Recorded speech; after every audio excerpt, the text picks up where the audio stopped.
1 Samuel chapter 18. Now, when he had finished speaking to Saul, the soul of Jonathan was knit to the soul of David, and Jonathan loved him as he loved his own soul. Saul took him that day and would not let him go home to his father's house any more. Then Jonathan and David made a covenant because he loved him as his own soul. And Jonathan took off the robe that was on him and gave it to David with his armor, even to his sword and his bow and his belt. So David went out wherever Saul sent him and behaved wisely. And Saul set him over the men of war, and he was accepted in the sight of all the people and also in the sight of Saul's servants.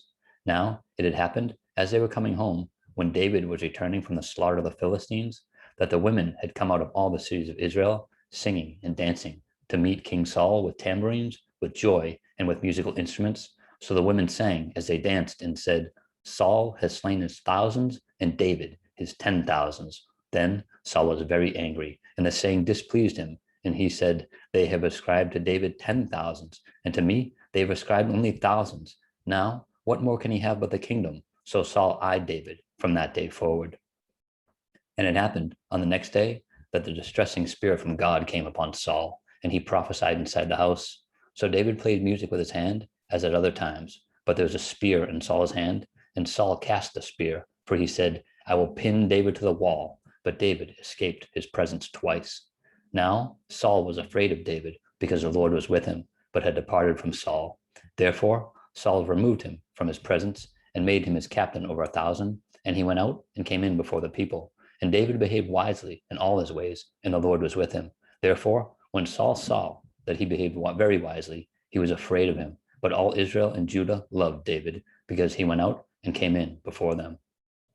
Then Saul said to David, here is my older daughter, Merab. I will give her to you as wife. Only be valiant for me and fight the Lord's battles.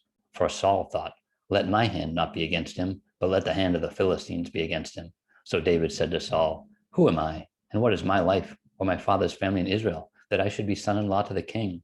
But it happened at the time when Merab, Saul's daughter, should have been given to David, that she was given to Adriel, the Mahalathite, as a wife.